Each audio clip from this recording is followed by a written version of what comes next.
You are listening to Arcane Carolinas, an exploration of the Carolinas' folklore, legends, myths, and modern weird. Each episode, we examine the historical context of our topic and aim to preserve some of the stories that help make this part of the world such a fascinating place.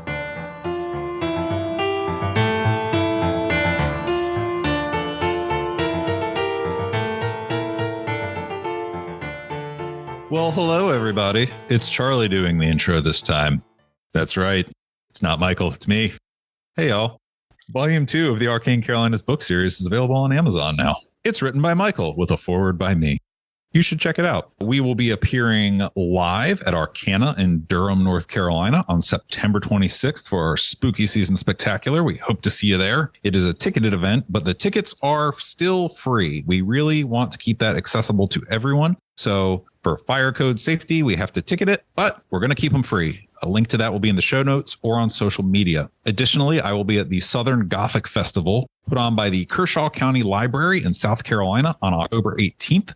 More information for that will be available on our social media pages as well. And you might be asking, Charlie, why are you doing the intro on this episode? You never do the intro on these episodes. Michael's much calmer and more soothing when he does it. What are you doing? Well, I'm not on the rest of this episode. And I wanted to say hi and have a happy spooky season. This was recorded at a live event that I was unable to make due to prior commitments and engagements that will be revealed at a later date. So mysterious. Anyway, Michael did a great job of bringing friends together and carrying on without me. And I just wanted to express my gratitude to him for that and say, I think it's a really good episode. I hope you like it too. All right. Toodaloo. Hey y'all, Michael here. This episode was recorded live in front of a packed house at the Black Mountain Public Library in Black Mountain, North Carolina. I want to take a second to thank the library, the friends of the Black Mountain Library, and especially my vintage friend, Michelle Rudin, who is a staff member of the library and very graciously agreed to be my co-host for this episode. Public libraries obviously mean a lot to the work of preserving, propagating, and celebrating folklore and the free exchange of ideas, and it was such a privilege to get to be there with such a great friend and a fun audience. Charlie and I talk a lot about community and the way this show has enabled us to connect with people we never would have met otherwise, but it's also been an opportunity to reinforce friendships that we already have. Getting to spend time with Michelle in a space we both love, talking about topics we both enjoy, was just the very best kind of memory to make. Thanks. And now, on with the episode. Set up again with the microphone. We were hoping to keep it kind of intimate tonight, but we'll see what happens. I would like to introduce you to one of my staff who is going to be, what did you call yourself, the uninformed? The uninformed special guest co-host. She's a star uninformed tonight. And of course, Michael is here with us. So, Michael, would you like to say a couple of words to introduce yourself? Yeah, we're going to get going in just a second. Normally, I am here with my regular co-host, Charlie, who handles one half of the tech, and I handle the other half of the tech, and I'm handling both halves of the tech, and it's going to take me a second, but y'all's patience is appreciated. I am a novelist. I write horror, science fiction, and urban fantasy. I live in Durham, but I grew up like 25 minutes from here, just the other side of Asheville, basically, and around a corner. I have to look around the room briefly to see if anybody is my cousin. Okay. I had not realized how anxious I was about that, but none of y'all are related to me, so we are golden. We can have fun. All right. And Michelle is one of my oldest friends, so it's a real pleasure to be here. And the fact that Vintage. Vintage. The vintage Oh, yeah, friend. sorry. You've been one of my friends for the longest time. Yeah, okay, vintage. Yeah. A while. We'll work out that. That vintage is an excellent word. I'm going to take that edit. So, our normal introduction is that Charlie starts things off by me saying, we are now recording. And then Charlie says, hello, Michael. Hello, Michael. Thank you. I needed that. Hello, Michelle. I am your co-host, multi-award-winning novelist, and single-award-winning podcaster, Michael G. Williams. I am your guest co-host, Michelle, bibliophile, cat servant, and lover of snacks, and that is every qualification I have in the world. Those are the best qualifications, though. Michelle, are you familiar with the existence of the Brown Mountain Lights? Yes. Okay. There's a podcast I listen to. It's called Arcane Carolinas. I figure it's worth checking, though, you know. Charlie and I just did an episode that we had actually tried to record once in an environment where sound was impossible. The entire recording was just the sound of this fan in the back of the room. And I mean, it was just like 60 minutes of straight Charlie Brown teacher under a fan. Nice. So when we did a re-recording of that episode, I said, Charlie, are you aware of the existence of a vampire nest in Charlotte? And he said, yes, because we just did an episode about it. I was like, okay, that's a good point, but the people at home don't necessarily know that. The Brown Mountain Lights. Familiar phenomenon. You go up to Wiseman's View and you see the lights emerge from Brown Mountain. Sometimes they float around. Sometimes they go up in the sky and they disappear. What, are they little balls? They're little balls of light. Sometimes they're multicolored. Sometimes they're not multicolored. They're just white or amber lights. Nobody's ever really figured out where they come from. There are reports from way before there were railroads or highways. There are reports, supposedly, back as far potentially as like the 13th century CE. The Cherokee and the Catawba each had explanations for them. So we know they predate railroads. But the standard answer these days is it's highway lights. And maybe sometimes it is, but we know that something was happening before there were highways. The Brown Mountain Lights are a popular topic for speculation because nobody's ever figured out what they actually are. Tally, who is a friend of the show, has seen them repeatedly. He refers to Wiseman's View as his happy place. And he has been up there a million times to see the Brown Mountain Lights. I personally have never been, but really want to go. I haven't either. Really? I grew up here. I haven't. I made it to Helen's Bridge. I've gone to see the Pink Lady. Not the lights. Yeah. Growing up, we had plenty of weird stories. There were plenty of things I went and did that I probably shouldn't have done, and went and saw lots of things that I probably shouldn't have seen. We've known each other too long to start talking about things we haven't done. But the Brown Mountain Lights are something that I've never gone and done. It was like just far enough away. I was never going to be able to talk my parents into it. And I was never going to be able to come up with a convincing lie to cover how long I would need to be gone to go look at them myself. Like I said, the most common explanations are that they are highway lights or train lights. In 1965, however, and our normal format, if you've never listened, is that we talk about a legend and then we talk about the history behind the legend. And this doesn't really fall into the legend category because everybody knows the Brown Mountain Lights exist. We just don't know what they are. So the legend part of this is what one person's explanation was. In 1965, a guy named Ralph I don't know how to pronounce his last name, but I'm going to take a stab at it. Lael? L-A-E-L. Sounds perfect. There you go. Someone will email you, doubtlessly. Oh, if somebody you said will it wrong. email me. Believe me, somebody will email me and tell me that I got it wrong. He was a local businessman in Hickory. He ran for Congress in 1948. In some versions of his biography, he almost won, which is radically not true. He got 0.3% of the vote. Ooh. But he got that 0.3%. So like his mom and his aunt. A couple of Brown Mountain Lights. Yeah. He owned a furniture store and an upholstery business. Okay. And eventually he also turned part of that into what he named the Outer Space Rocks Museum. So he turned a furniture store. Part of a furniture store. Part of a furniture store, my bad, into an outer space rocks museum. Yes. And in 1965, he published a book that was called The Brown Mountain Lights. That book opens with this statement. The purpose of this book is to awaken all men of this world to the fact that we are in great danger of destroying civilization from the face of this planet. Unless man awakens to the fact that we have created a great and powerful force that the selfish and lustful human race, some of my favorite parts, cannot cope with unless a great majority of the human race can come to realize that all men are a small portion of the universe. Unless we learn to love and live together, all is doomed.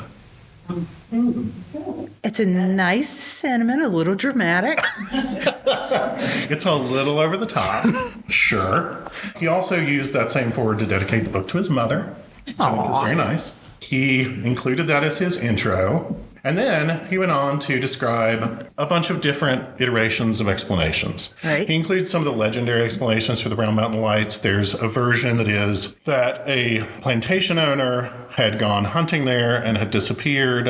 And then after he disappears, an enslaved man is sent to look for him, does not find him, and then in the afterlife returned to continue his search. I mean, would he really look that hard? Not my favorite version of explanations, but it turns out to be relevant to this story. Okay. Another version is that the Cherokee and Catawba had a battle there at one point as they were fighting over hunting grounds, and that those lights are the spirits of people from their communities who were there searching for the dead. There are a lot of different explanations for it. Swamp gas? Swamp gas. Swamp gas is a really popular one, and there are no swamps. It's a mountain. There aren't a lot of places for swamps to exist that aren't slanted. So you're telling me my entire childhood fear of quicksand was for nothing? Yeah. Nothing. I'm sorry.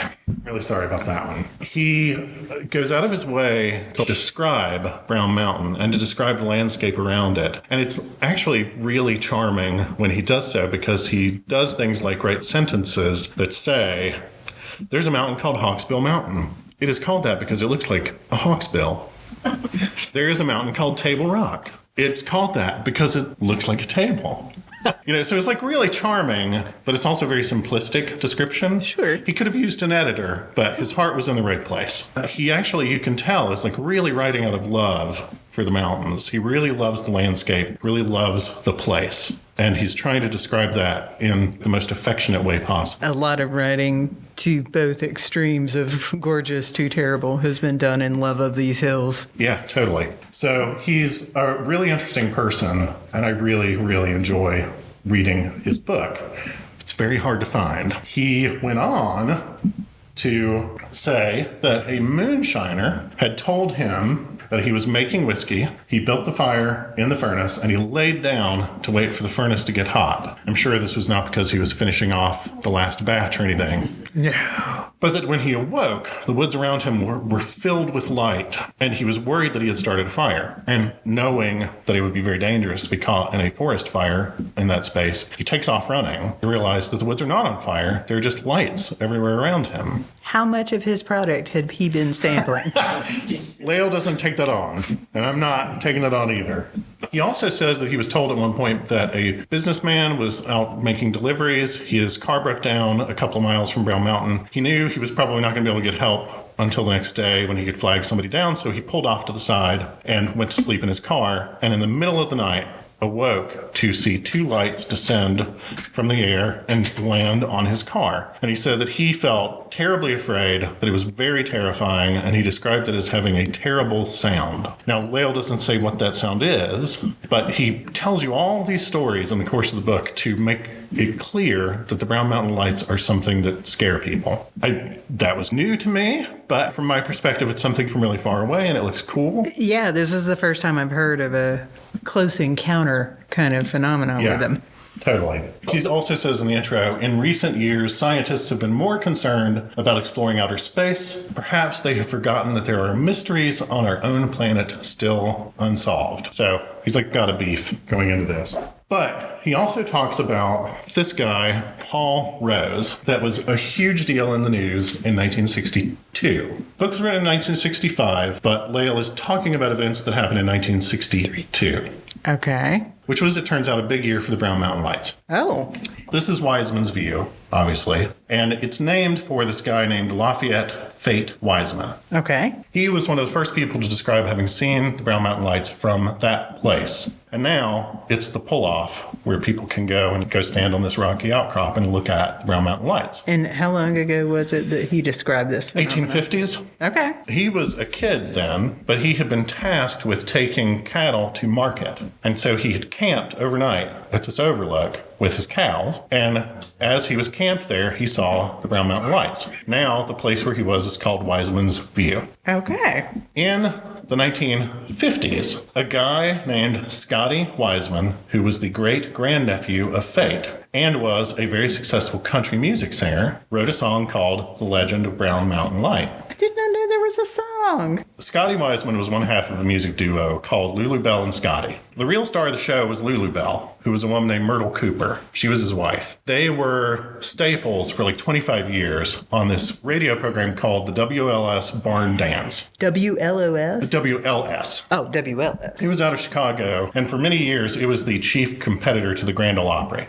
Oh. So they were the core cast of this show, and their nickname was the Sweethearts of Country Music. But Scotty had grown up hearing stories about the Brown Mountain Lights from his great-granduncle, who was the guy for whom Wiseman's View was named. Okay, so because his uncle wouldn't stop telling that story about the time he went to sell the cows, it made it to the Chicago Grand Ole Opry. Exactly. Excellent. Myrtle Cooper is actually a really fascinating figure also. In the 70s, she was elected to 2 terms in the state house, and she was a really outspoken advocate for people who had been sexually assaulted at a time when people did not talk about that. That's wonderful. So she was a really cool figure, and she was by far the bigger star of the two of them. They were in a ton of movies. They were in Roy Rogers movies. They were massive media personalities at the time that this happened, and had been for like 25 years. In the 50s, he wrote this song, and they recorded and released a version on an album that they did, but it wasn't a huge hit. In 1962, though, a different country singer recorded a version that was a massive, huge hit. Sonny James recorded a cover in 1962, and it was released in March as a single. And for the rest of the year, it was one of the most popular songs on the radio, and it was actually some of the first country songs to cross over into pop radio. Oh. Yeah, it was so popular that Lulu Bell and Scotty recorded a new version, came out of retirement, and released a new album to feature that song on there. Imagine if today Beyonce did a song about the Brown Mountain Lights. Okay, can we make that happen? We'll start the letter writing campaign here. I expect everyone here to participate. That would be pretty amazing, frankly. I would love that. But so it was like this huge topic of conversation. And thousands of people would turn out every night to try to see the Brown Mountain Lights. So the 1950s beehive? Is that what we call it? The 1962 beehive, yeah. The 1962 beehive swarmed. Oh, yeah. There were times on weekends when it was reported that 5,000 cars were attempting to get to a place where they could see the Brown Mountain Lights because of this song. Wow. There were so many people showing up that property owners all along Highway 181 were setting up concession stands at the end of their driveway. And they'd bring out a bunch of biscuits, and they'd bring out some tea, and they'd make some lemonade, and they would stand at the end of their driveway and sell people food and drinks and snacks, and they'd make coffee, the whole 9 yards. And everybody had a little concession going, and they would rent people spaces to park on the side of the road in front of their houses because people were getting in trouble for parking all over the place. But there was like a multi-thousand car traffic jam every night on a back road between Morganton and Hickory. Wow. And it just happened that along Highway 181 also was the Outer Space Rocks Museum. But we will come back to that. So, in this atmosphere, media also descended on the area. Sure. And so all summer long, in what at the time was traditionally considered the silly season in the media, the summer months were when you have newspapers run stories, respectable newspapers run stories about UFO sightings.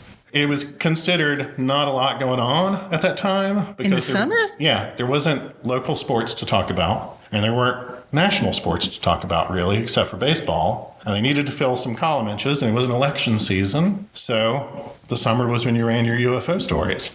Media figures descended on this and would just interview anybody who was standing around. And one of the people that got interviewed a lot that summer was this guy named Paul Rose. He said that he had received messages. I bet he did. That explained what the Brown Mountain Lights were, and that it was gases emerging from the rocks, and that it was all very mundane, but that also it was somehow controlled by intelligence, and that it was important that it be studied. So deliberate, conscious rock gas. Yes. Speaking to the people. Yes. Okay. Through Paul Rose. Through Paul Rose, That's of course, correct. obviously. Who else would be the spokesperson? Right. This dude. So he and some friends decided that what they needed to do was build an observation tower over where they believed the gas emerged on Brown Mountain, which was U.S. Forest Service land. I don't think, are you not supposed to build towers in places like that You're not generally? supposed to do that. But he and a bunch of friends carried 2,000 board feet of wood up there and built a tower on top of Brown Mountain. And it looked like that. It's clearly up to code. Oh, yeah. Yeah, that's fine. It's this super rickety structure. He said that it would hold 60 people.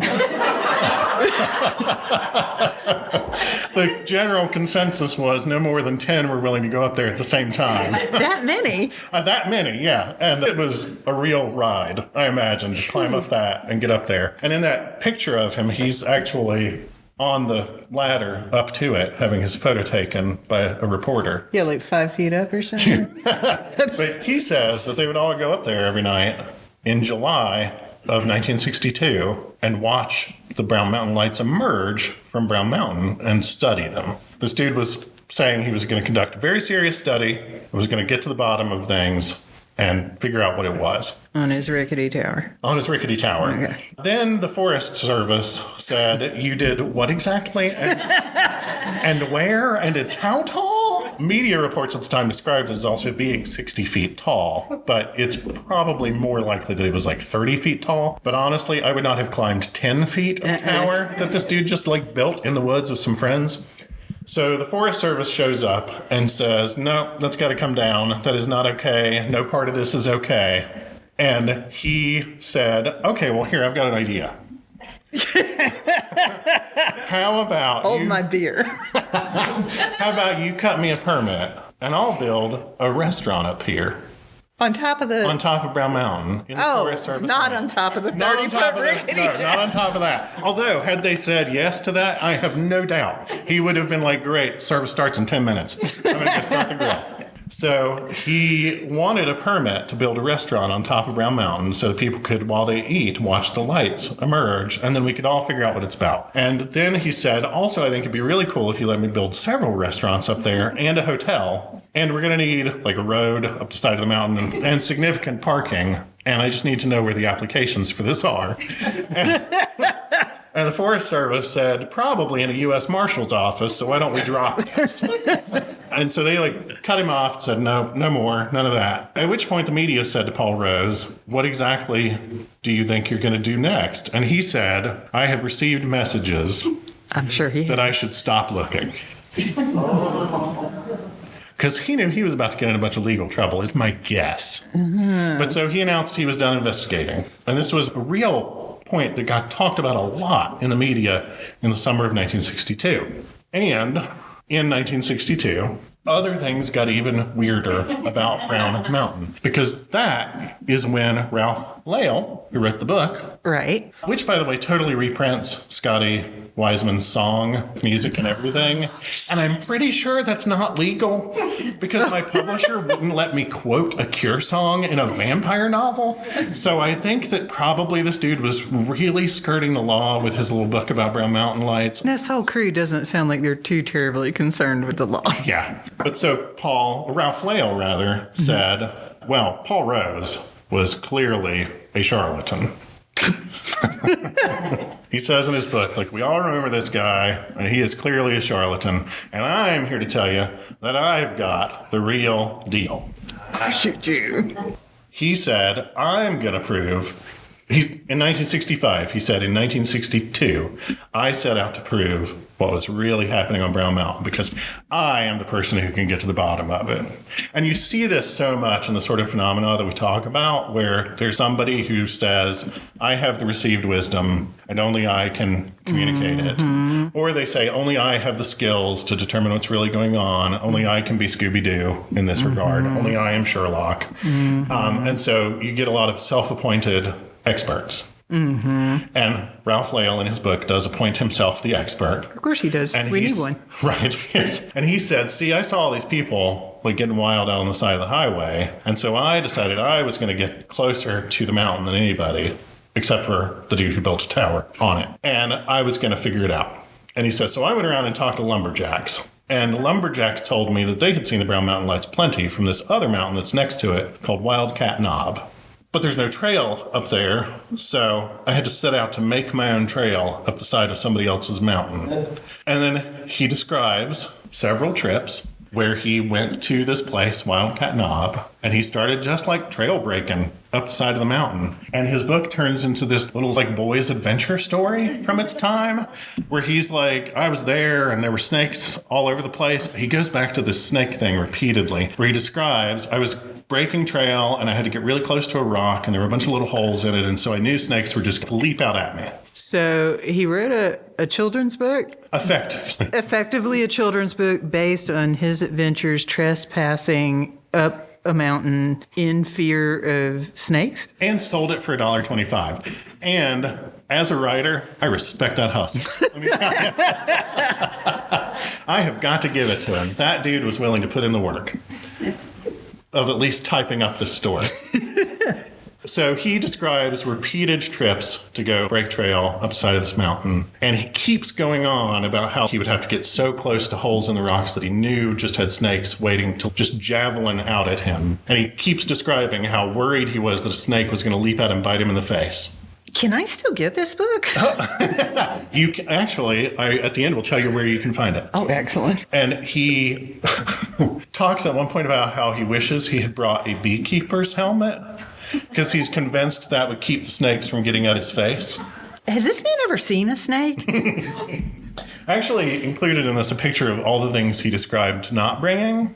And it's basically anything you would want to break trail. He talks repeatedly about, I didn't have a compass, and I kept thinking, well, I should really bring a compass. He makes several trips to do this, and he's like, I didn't bring a hatchet, I just had a knife. I didn't bring a watch, so I didn't know what time anything was. I didn't have a flashlight, and it was getting dark. I wasn't sure exactly how to find my way back down the mountain. He is the world's worst mountaineer. In his defense, you're not going to have much room in your luggage after you pack a beekeeper's gear. That's true. And if you try to wear it on your way up, it's probably going to scare your vision. But he really tells this exotic, multi-page, very long story about these repeated trips to go forge a trail up the side of a mountain that was not Brown Mountain. But also, in the course of it, he doesn't do a great job of distinguishing dates or times or anything. And he just tells it all in present tense. Oh. It's all first-person present tense, so page after page of, I am climbing up the mountain. I am worried that snakes are going to get my face. I really should have brought the beekeeper's helmet this time. And he just keeps telling he made it a little further up the mountain. It's an entire book of reality TV excerpts. It is, yes. It's all the stuff that didn't make it into a show. Oh, man. But he says that when he did finally make his trail up to the top of Wildcat Knob and he could see Brown Mountain 3/4 of a mile from him, that in fact, he saw lights appear on the mountain. And he starts having experiences. Describes seeing lights in the distance. But those lights start approaching him. Now, one of the things that Paul Rose had said about the lights was that he had seen them move through the air at 75 miles an hour, which was not what most people report seeing about the Brown Mountain Lights, but he wanted to have a really impressive story. And so Lael says, I've read that these lights go wild, but I was up there before Paul Rose was because I am cooler than he is. And so I don't know about all that 75 miles an hour business. But he says he saw lights appear among the trees and that then they would zigzag through the trees towards him and that they would be multicolored. He also says that this was terrifying, didn't really know what to do.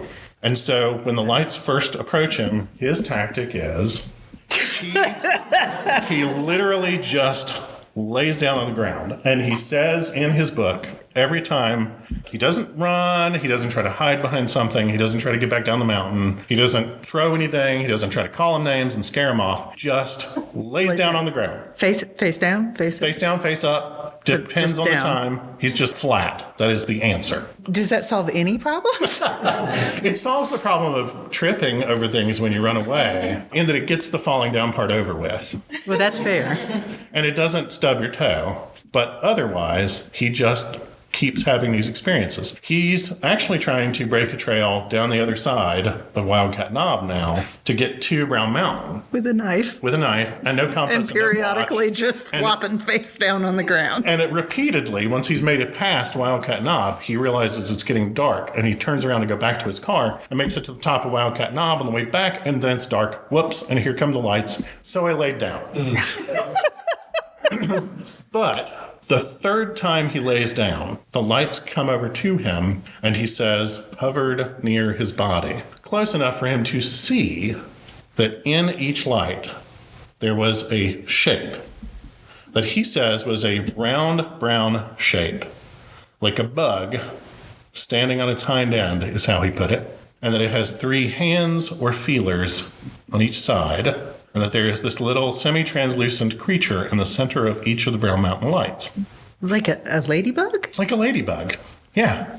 And he says that the third time this happened, he got brave, and he raised one hand off the ground and tried to touch the light, and it passed through. And so then he tried to touch the big bug in the middle, and it passed through that. Now, at that point, I was pretty impressed with this guy because he has managed to not get bitten in the face by snakes, and he has managed to try to touch a Brown Mountain light. And had any of that happened to me, I probably would have just never left home. So I wouldn't have left home. Yeah, it wouldn't have happened to me.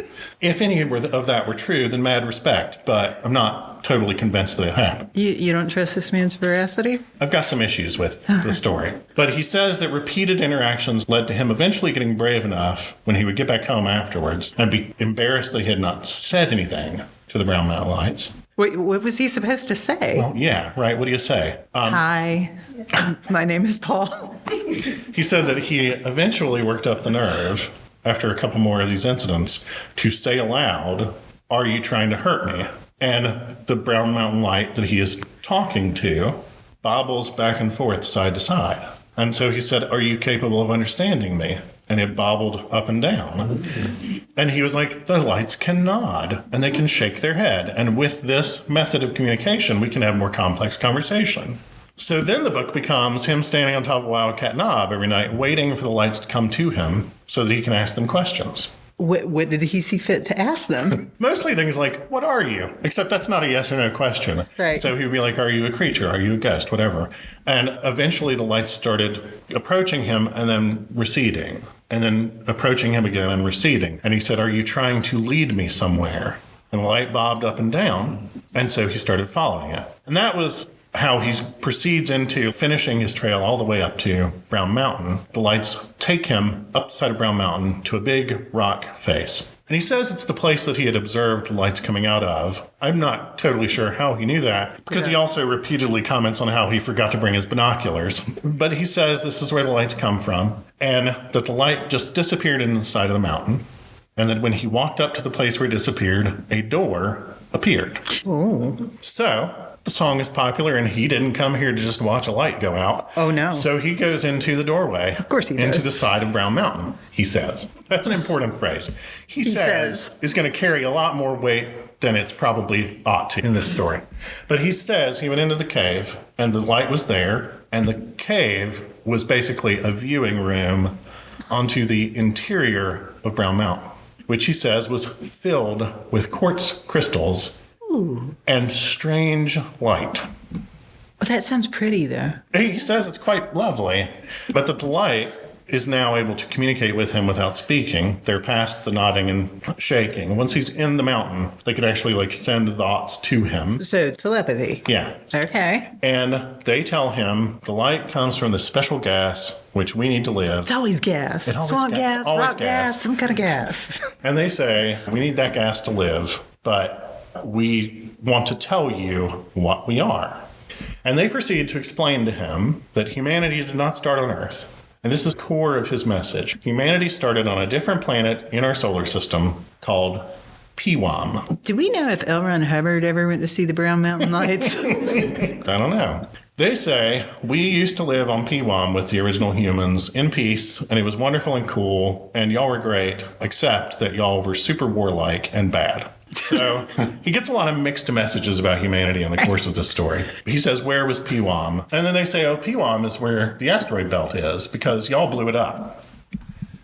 Oh. Yeah, we originated on this planet called P1 that was between Mars and Jupiter, and then y'all developed a super weapon, and the super weapon got used. And we're actually natives of Venus, so we went back to Venus. And when was this? 6,000 years before. Oh, okay. Yeah. And so they tell him this whole narrative. And they say P1 was this like really advanced society. Humans were really cool. Human culture was really advanced. Human art was really advanced. But also human weaponry was really advanced. And we're worried that you're going to do this again. It's 1962 in this story. It's 1965 when he publishes it. We're at the height of the Cold War. Sure. And so they say, we really need you to understand that we're not going to watch humanity destroy the planet again. So if we think you're about to, we'll destroy humanity. Oh. And we just need you to go make sure that that doesn't happen. So they picked this guy. They picked the dude with the furniture store called the Outer Space Rocks Museum. You run a furniture store, you can probably change the whole world. Command of media in all places. Yeah. They say, we're going to show you a map and give you a story. And it says swamp. And they show him this map. And they say, we need you to remember this map and then go out into the world and publish it. And what we need you to do is to tell people that you've figured out what the Brown Mountain Lights are, but that they're totally mundane. Because humanity also is not ready to hear that we exist. So you need to go out there before they get too worked up about the Brown Mountain Lights and everything. Remember, he says this is the middle of 1962, thousands of people every night out on the highway. All right. They tell him, we need you to go and say that there is a bunch of iron under Brown Mountain and a bunch of sulfur, and there's a swamp, and the liquids from the swamp work their way into the soil, and a chemical reaction happens, and the Brown Mountain Lights occur. Okay, this guy sucks at keeping a secret. And we just need you to make sure that everybody stops being interested in the Brown Mountain Lights so that we can continue our patrol of Earth and observations in peace. And he says, I of course agreed, because that was necessary to save the human race. And they're like, if you don't do it, then we're just going to kill everybody now and make sure that we never have to deal with this problem in the first place. So it's really important that this work. Go out and make people be disinterested in us so that we can continue our important mission. And if you don't do it, then we'll kill everybody. And our important mission is to kill everybody. So did they not notice that he didn't do this? So he says in the book. He says. That he went out into the world with this map and told everybody. And in the book, he says, and we all remember that I proved that the Brown Mountain Lights were just mundane, and it was all over the media, and it was in all the newspapers. And then everybody stopped caring about the Brown Mountain Lights, and nobody's cared about them since. And I could not find any evidence of that. But he asserts that he himself was a really major media figure around all of this. Now, I could find plenty of discussion of other people, like the dude with the tower. Right. Who were pretty major media figures around this for one summer. And there was the guy who actually was responsible for the main theory that it was swamp gas, yes? Yeah. That we do know of. You know of. I don't know of because even though I've heard that episode 3 times, I'm in menopause and I don't remember things. It's okay. It's a lot of episodes. I don't remember either. But there were all these stories that were being discussed in the media. I don't remember ever reading that everybody agreed that Ralph Lale had definitively proved that the Brown Mountain Lights were mundane. But he says, everybody remembers this happened. In the book, he says, we all know that this happened. And so we're just agreed, let's just take it as read, that nobody cares about the Brown Mountain Lights anymore. Okay. And he says, but a month later I went back, and the lights greeted me, and they took me back into the cave, and they told me all about P1 again, and they said, to reward you, we'll take you to Venus and let you see everything. And he's like, oh, okay, that sounds pretty cool. And they proceeded to show him that they had a UFO in their big cave. And he says they had a machine that he climbed into that was kind of like one part conveyor belt, one part elevator. Kept him from having to breathe the gas that they live on because that would have, of course, killed him. Right. And they can't breathe the atmosphere that we breathe because that would kill them. I don't really understand how they fly around if that's the case, but they did say that they also couldn't be exposed to sunlight. So, I don't know, whatever. I get around. I'm not good with sunlight. So they say, we're going to take you on our UFO to Venus and let you meet the original humans from P1, who were like your cousins from 6,000 years ago. And Amazing. And we'll let them tell you the story of humanity. And he says, well, gee, that sounds pretty great. Let me go home and pack a bag. And they're like, you can bring anything you want to, but it can only weigh 10 pounds. So he brought a beekeeper's helmet. He brings a beekeeper's helmet and a compass that won't work. Now, what I found really fascinating was that even aliens have a weight limit on carry-ons. And I do wonder if they had one of those little, like, things that you set your bag on to make sure it's not too... Doesn't fit. Yeah. But they were like, you can bring anything you want as long as it's 10 pounds or less. So he was like, can I bring a camera? And they were like, yeah, you can bring a camera. He does not publish any photographs from this, by the way. Not. I feel like maybe the camera, I don't know, didn't work or something. Maybe he forgot it. I don't know. Space fumes on Venus. Space fumes, yeah. Space fumes on Venus. But he says, by the way, would you really destroy the world if we got too close to destroying it ourselves? And they say, yeah. And he says, well, how would you do that? And they say, oh, well, it's simple. See, Earth used to be tilted 90 degrees. And when that happened and the atmosphere was different, like before the axis tilted, the atmosphere was different and it was really compatible for us. So we liked it. And then the humans that had colonized Earth before P1 was destroyed did something that made the Earth switch to how it is now. And then the atmosphere changed and we couldn't breathe it anymore. And so we'll just flip your axis back on its side again and it'll kill everybody. And then we'll be totally chill. So that's how it's going to go. But if that happens, we will let you and 7 people you choose live on another planet and start over fresh. So don't worry, man, we're cool. That was like their whole message to him was, we're cool. Everybody else is bound, but we're cool. If you don't clean your room, we're taking it away. We're grounding you with your 7 closest friends on another planet. If you don't clean your room, we're going to literally flood your room, destroy it, kill everyone you know, except for 7 people. And then you're going to live on another world. Yes, exactly. That's harsh. Yeah. He says, so I'm at home and got my camera because I want to see Venus. Like, who doesn't? If Brown Mountain Lights appeared to me and said, we'll take you to Venus and you can only bring 10 pounds, I'd say, I travel light. Let's go. Whatever. I've got my car keys. Let's roll. But he says that he climbed on board their spaceship and that they took off into the atmosphere and they traveled to Venus at the speed of light, which takes 2 days, apparently. He was not necessarily a physicist. Okay. Yeah, instead of it taking like 3 minutes, Right. it takes, like 2 days. 2 days. Sure. He says that it was a little weird that nobody talked to him the entire time, and he felt a little awkward about that, but that he No got beverage service? No beverage service, Bags nothing. of peanuts, They nothing? put him in a little room where all the furniture was made of crystal. Of course. And they didn't talk to him. And he says they were just lights on the ship at their little stations, like the bridge of the Enterprise, doing their jobs. And that if he walked around and tried to talk to them, they'd ignore him completely, which I feel would be very strange. And he says when he got there, they were like, sorry, we couldn't talk to you on the ship because we used a special machine to do that. And it's more than 10 pounds. And literally, it was too heavy. So, sorry, we probably should have warned you in advance that it was going to be a quiet ride. If you've ever been on a family trip and your dad is just like, I am tired of your music, we are sitting in silence for an hour, then, yeah, that's what was happening except for 2 days. So, they get to Venus. He actually fairly accurately describes the surface of Venus. Really? Yeah, the atmosphere and stuff. And he says that the Brown Mountain Lights, which are Venusians, but also Pewamians, but also not, describe to him what Venus is going to be like. And it's pretty accurate, actually. Except that there's a place that they have set aside where humans can live without protection. And so they take him to that place and they basically dump him in a banquet room with all the humans who are living there. And they say, you're going to be here for 2 weeks, so get to know some people. I don't know. Go make some friends. It's like they drop him off at the dog park. They just dump him in a room with a bunch of food, and the humans who live with these Brown Mountain Light Venusians In their refuge. and they're like, introduce yourself, get to know some people. And then they bail, walk out or float out the door and leave him there. It turns out, though, that all the humans who live on Venus are A, smoking hot, and B, dressed in see-through underwear.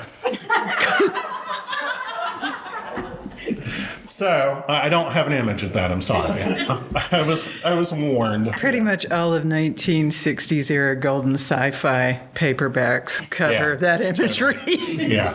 So he gets to know some people, and he makes friends with this guy named Heath, who he goes out of his way to describe as very handsome. He gets to meet this woman that he describes as being exceptionally beautiful. All the humans who live on Venus with the Venusian brown mountain lights are 7 feet tall because they're the original purest of humans, et cetera, et cetera. So there's a little gifty stuff there. But they're all really friendly, and they eat food that was, as they say, scientifically assembled out of molecules. Sounds delicious. That's the phrase they use. And he says it tasted okay, but it was very satisfying. And I love his little Yelp review of the food, where he's like, I don't know, it was a little weird, but it keeps you full.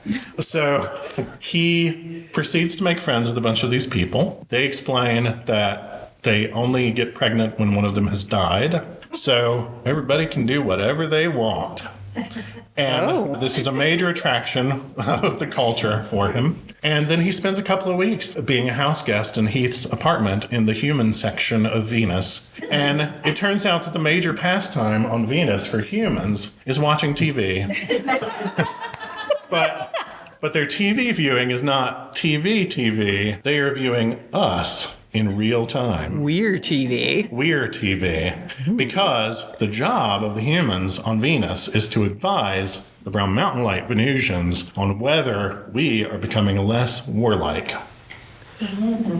Oh. And again, this is the moment of the birth of the 24-hour news cycle. Even though there wasn't 24-hour news yet, there was the Bay of Pigs. There was the Cuban Missile Crisis. There was the Turkish Missile Crisis. There was the JFK assassination. All these things that had just happened in this little span of time between 1962 and when he writes this book in 1965 that made people be glued to television sets. And so he's depicting that, of course, the way that they're keeping an eye on us is they're having other humans watch us in our most private possible moments on TV all day. All they do is sit in crystal-built apartments with clear walls, and they sit on little crystal couches, and they watch us on TV, and they can watch each other watch us also. And he says this was fascinating. And as a nosy person, I kind of respect that, but I wouldn't want to be subjected to it. It was a really interesting section of the book. But he says that basically they're up there on Venus telling the brown mountain lights folks whether to blow us all up at all times. So really hot, 7 foot tall, scantily clad humans are doing book reports on the reality TV of Earth that decides our fate? Yes. Okay. You have summarized it neatly. Let me tell you, this book is only 28 pages long, but it feels a lot longer. And you have given it like the best elevator pitch that it could ever have. If you and this dude were ever trapped in an elevator with an agent, oh God, and you were trying to get him signed, you would just turn to the agent and say that, and it would be everything the agent would need to know. Excellent. So, yeah, that's exactly what it is. So he says to his human friends, okay, well, y'all tell me the real deal on what happened with Pewam. And they say, oh, yeah, that's easy. We blew it up. And by we mean we personally. Our ancestors blew it up because it was just really a mess. And then they show him some historical footage on their big TVs of the last days of Pewam. And he gets to see the Senate of Pewam debating whether or not they should complete a new superweapon. He says that the politics of Pewam were divided into two factions. There were the Eastern Pewam people, and there were the Western Pewam people, and that 40 years before it was destroyed, they had had a nuclear war, and they still had not been able to work it out. So they were still at each other's throats all the time, and they were debating, this Senate debate on Pewam, was whether they should continue development of a super nuke that they were convinced would end the war for good. Also, the Senate of Pewam also wore see-through underwear and nothing else. So I had watched so much more C-SPAN. It can't be any less dignified. He says that in this footage, they're debating whether or not to keep building the weapon, and it looks like they probably are. A group of people get on a spaceship, and they go into orbit, and they go ahead and use the super nuke that has just been debated to blow up Pewam because they figure it's never going to get any worse, and it's never going to get any better. Well, they're not wrong once they blow it up. Yeah. And then he says, but then we actually got lost and we're drifting in space. And the Brown Mountain Lights that were still on Venus found us and brought us back here and have been keeping us essentially as pets ever since. And have tasked us with monitoring the humans that were on Earth when this all went down. But everybody on Earth now is a descendant of the Pewam colonists who were on Earth to mine it for minerals. Oh. And he says, well, who was in charge when that was happening? And they say, oh, it was this guy named Noah.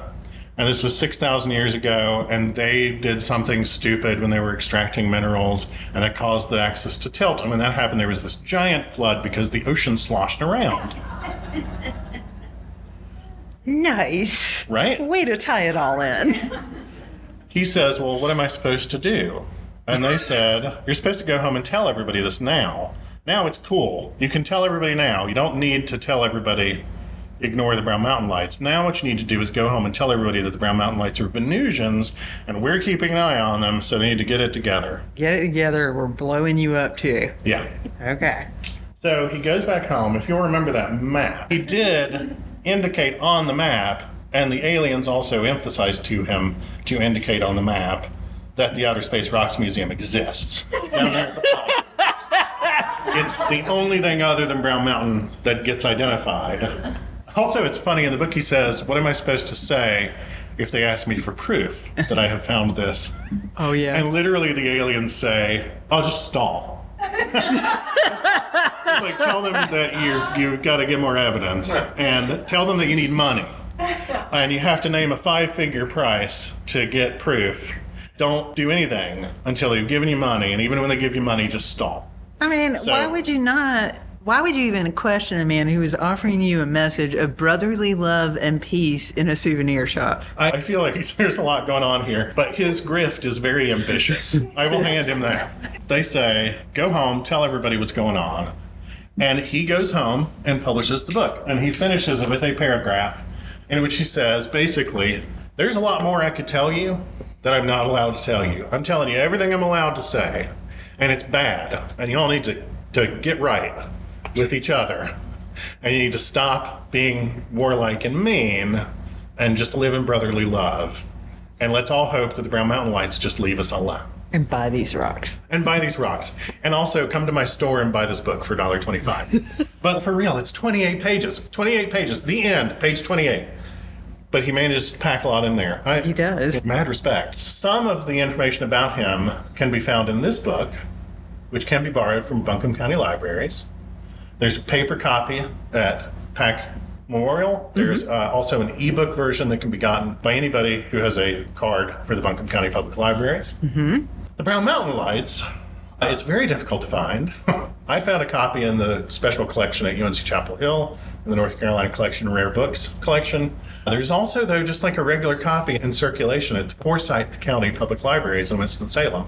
So if you feel like driving up there, We could potentially get those pretty easily. Interlibrary Plus, isn't Forsyth part of our, they're a Cardinal library. Yeah. there you go. Yeah, we can get those. So yeah, it's real hard to find, but you can find it, and you can endure reading it at your leisure. Oh, I'm gonna. There you go. As part of the Outer Space Rocks Museum, though, he also said that at one point, the Brown Mountain Lights, he claimed that he had many more experiences with them that he was not allowed to describe. Right. And if you're getting invited to the see-through underwear 2-week-long party, then maybe that's for the best. But he also said that he had an alien mummy from them. And if you went to his store and you paid extra, then he would take you in the back and let you see the little alien mummy. Oh. Which I love. That's one of my favorite parts of the story. He died eventually. I love alien mummies. Right. He eventually died. When he died, his kids were like, bulldoze it. Just get rid of the whole thing. They just tore the building down, got rid of all the stuff. Nobody knows where any of it went. One of the most important questions for me is, where's the alien mummy? Right. But that is an enduring mystery of what happened to this dude's supposed alien mummy. If that ever turned up, that would sell like hotcakes on eBay. I'm just saying. But I also love this story because this really captures both the horror of its time and the hopefulness of its time. There's all that Cold War stuff wrapped up in it. When he ran for Congress, he ran as a candidate for the Progressive Party. I completely forgotten this guy ran for Congress. It's a journey, okay? It's a journey. He ran as a candidate for the Progressive Party. That was a party that was started by one of FDR's former vice presidents, who was mad, A, that he didn't get picked to run again, but B, was mad that the Cold War was starting. Okay. And so in 1948, the Progressive Party ran candidates in lots of places. And their platform was basically, let's have a national health insurance program like the British. Let's make peace with the Soviet Union and learn to be citizens of the world. And let's not build more nuclear weapons. Let's desegregate everything. They were living up to the name. When they called themselves the Progressive Party, they meant it. Mm-hmm. This guy had tremendous optimism about what was possible in his lifetime. But things were so scary that he thought the only way to get people to listen to that message was to present it in this binary of we either get a lot better or we all die. He's not the first person to have that message. He presented it in a unique way. Yeah. And I don't necessarily love the delivery. And I don't like the or we all die part. But I like the get a lot better part. There have been worse candidates. Yeah. Like, he was really dedicated to the idea that humanity had a better future waiting for it. And all we had to do was put in the work. That's lovely. Isn't it? And so I ended up really loving this guy. His message is weird, and he delivered it in the strangest possible way, and he also stood in the back of a furniture store and charged you $2 to look at a fake mummy. But we don't know where that mummy is. You can't assert that as fact. My reaction was, you don't know where that mummy's been. But I also really admire his attempt to get a better message out.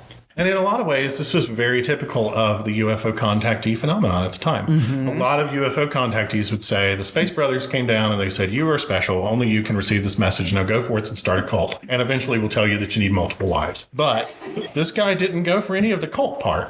Mm-hmm. He just tried to get the message out. I think that's really interesting. It is. And when I took a road trip many moons ago across the United States with a friend, I was so thrilled when we got to New Mexico because, of course, Roswell was there and White Sands, and I was dying. And the first person I met as soon as we got into New Mexico at the Bureau of Land Management, of course, told me their first contact story. And across the state of New Mexico, I met person after person who told me their stories of seeing something, meeting something. I hadn't processed it then, but all of them talked about getting a message of love and peace and being good to one another. It's actually the common thread in almost all contactee phenomenon. You have to wait until the 70s and the 80s to start getting abductee stories. Mm-hmm. And you still get contactee stories, but mostly they've been supplanted by abductee. Mm-hmm. So as a way to diagnose where society is at the moment, it's a really interesting phenomenon. It is. There's a lot of interesting sociology going on in the UFO world, but I think it's really admirable that this was what he thought people needed to hear. That is. And I had no idea where that story was going at any given point in time, and it was such a ride. Thank you. So that's the story of this guy. I do really want to know where's the mommy. I feel like that's a takeaway. But that's the story of this guy, Ralph Lale, and his book. Thanks for listening. You. Thanks for being here, Michelle. Thank you. Thank you. Yeah. So,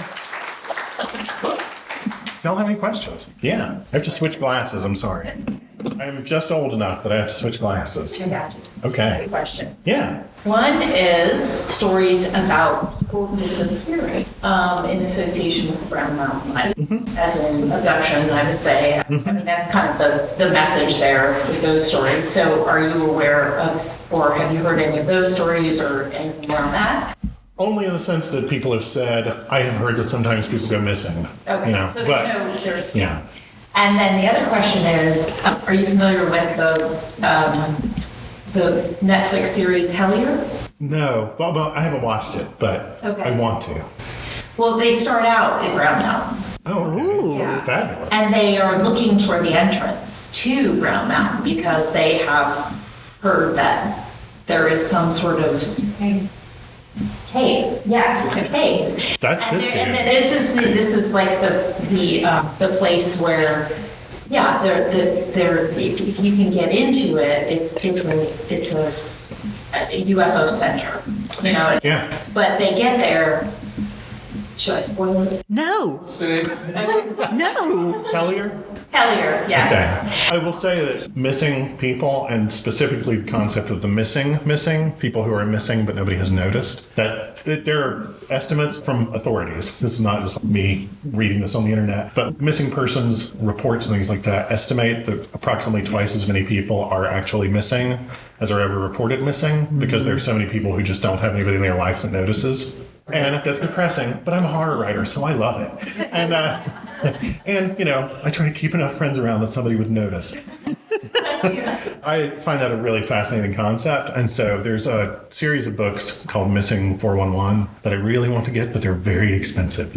So one day I'm going to write a grant so the Arcane Carolinas can buy them. But in the meantime, it's a really fascinating. Yes. The whole court's chamber thing raises a question about a possible physical explanation, and I wonder whether you or anyone else has explored the question of possible piezoelectric effects. Yes, there actually, as early as the 1920s, there were legit scientists trying to figure out what was going on, and piezoelectric effects was one of the possibilities raised. They couldn't prove it, but they also could not disprove it. So my personal belief in the world of Arcane Carolinas, my co-host Charlie is the Scully and I'm the Mulder. He is a scientist with a degree in everything. And I am a guy who thinks this stuff is really cool and I really want to believe, to the point that I distrust my own belief in stuff because I know how badly I want it to be true. So even my take is it's probably something chemical that we've never figured out. But I also wonder if there is more to it than that. I don't know. I also am somebody who thinks that there could be a way in which the supernatural world uses physical phenomena to manifest, that we don't understand the connection there.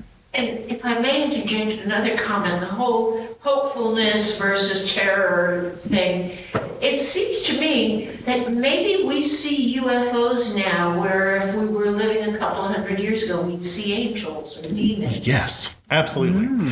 Are you familiar with the work of John Keel? No. He wrote the Mothman Prophecies. He wrote a lot of other stuff too. He was not the first paranormal investigator, but he was one of the first famous paranormal investigators. And he was a really fascinating person, wrote some very insightful books, was actually very skeptical and serious in his approach to things, but also he saw weird stuff. And he wasn't going to deny having seen weird stuff. And he didn't automatically disbelieve people who told him that they had seen weird stuff. And eventually he settled before his death on the theory of what he called the ultra-terrestrials. And he believed that basically there are potentially interdimensional, potentially supernatural, whatever, creatures whose job is to mess with us. And he considered them kind of an evolutionary pressure.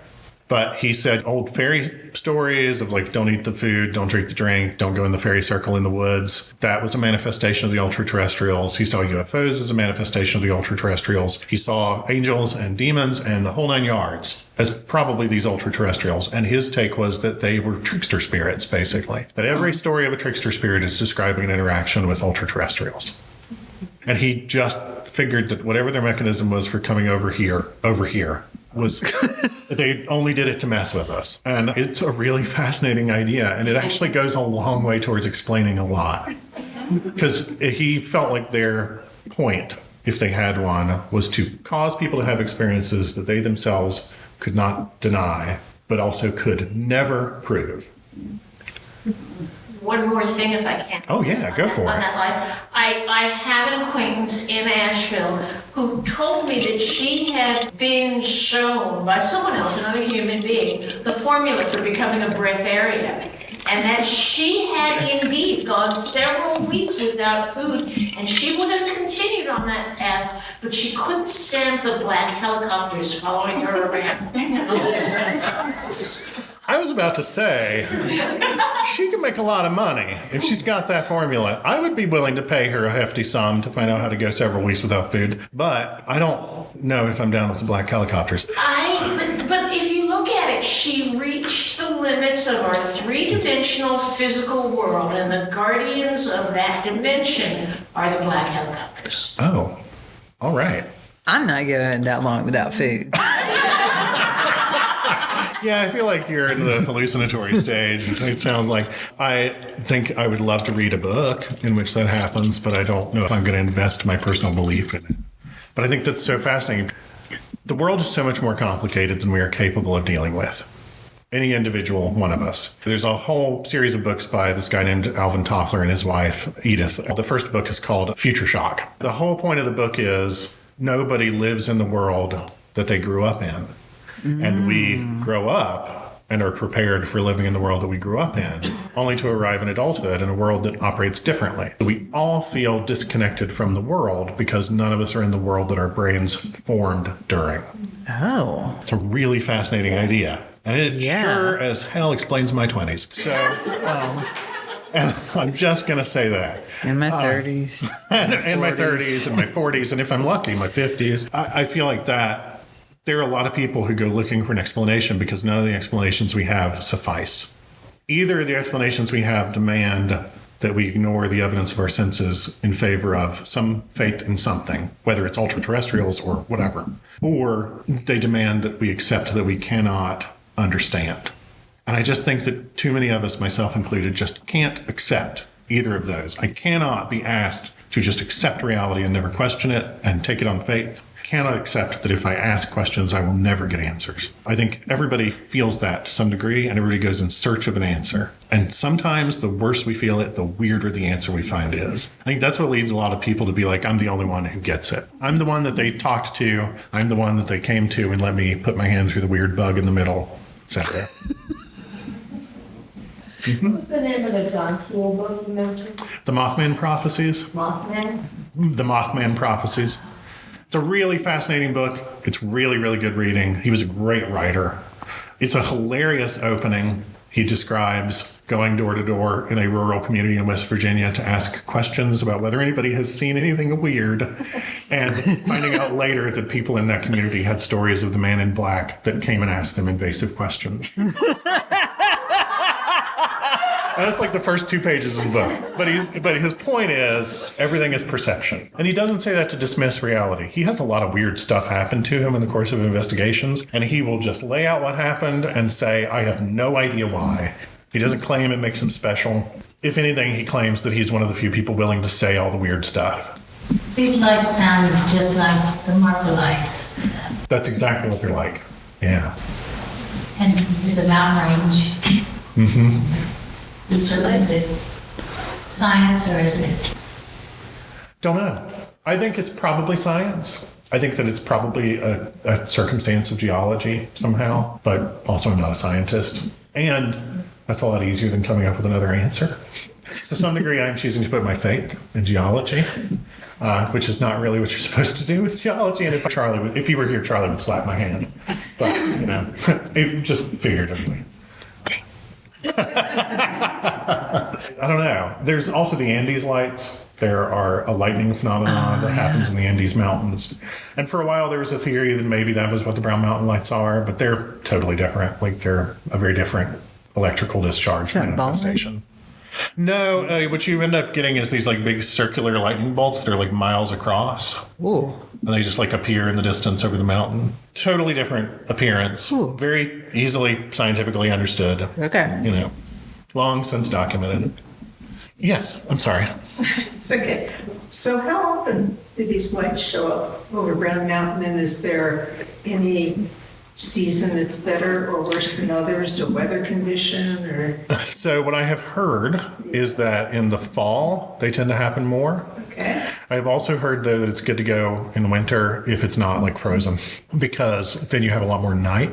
Yeah. Oh, that's right. But Tally, my friend Tally, who goes up there every few months, basically, has said that he has been and seen them. He'll go for like a week every night, and he'll see them every night. And then he'll go for a week sometime and never see them at all. He says that 2 people can be standing next to each other, and one person will see them and the other person won't. Oh. So I don't know. Maybe the other person just like needs their glasses checked. Glasses. Yeah, but maybe the other person didn't see anything. I don't know. Interesting. Okay. Yeah, it's apparently pretty reliable, but not 100% reliable. So all the advice I've read is go up there when you're willing to spend hours up there in a windy, cold place. So go prepared. And you have to get there on a dirt road. And there's like a lot of planning that needs to go into going to Wiseman's View, even though it's a maintained space. And Wiseman's View actually has been updated by the Park Service to be to be accessible. So like you can get to it in a wheelchair or on a walker or anything. There's a lot of work that's gone into it, but you get there on a dirt road. So I have to prepare in advance and make sure the weather is good. And you have to be willing to go and spend potentially hours. And Tally says that usually when he sees them, it's between like 10 p.m. and 2 a.m.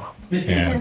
I haven't been awake in those hours in ages. I'm a night owl, so I was like, oh, good. I'll just be 20 minutes late and it'll be fine. Yes? Is there any video or photographs? There are. So there have been several attempts to record them on camera. The earliest photograph taken of the Brown Mountain Lights was actually taken in the 1930s. So they're quite old photographs of it. And some of them they're like videos on YouTube that were taken by people who are pretty skeptical. There's a professor at Appalachian State who has studied them for years and is convinced that he will come up with an explanation and is angry that anybody thinks there might be more to it than science. So I would not necessarily want to go there with him because I would find that fairly not fun, I bet, because we would get in a fight. But he has gone up there with cameras and has actually recorded stuff and said himself, I have no idea what it is that we had on camera, but I know that it was not road lights. I know it was not trains. Thanks for being here, y'all. This was really great. Thanks for doing this. Thank you. Michael is really terrible at tooting his own horn. He sucks at it, actually. But I'll be for him. The swag over here that Charlie designed that is free, but also some of Michael's books are here. He does speculative fiction. There's some urban fantasy. There's some vampire mystery kind of things happening. There is the Arcane Carolinas book that Charlie wrote. I do. I have a series of vampire novels about a vampire who is a curmudgeonly vampire and his dog, and he lives in suburban Raleigh, and he travels around the state getting into trouble. And I have a series of sci-fi detective novels and a series about modern day witches in San Francisco who are fighting a demon of real estate. With Emperor Norton.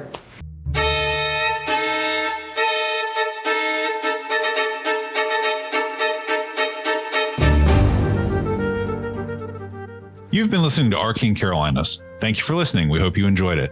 For more episodes, behind the scenes information, and links to our social media, check out www.arcanecarolinas.com, where you can also buy the Arcane Carolinas book. And if you like award-winning horror and science fiction, check out my books at michaelgwilliamsbooks.com. And if you have story suggestions, comments, or questions, email us at arcanecarolinas@gmail.com. And thanks for listening.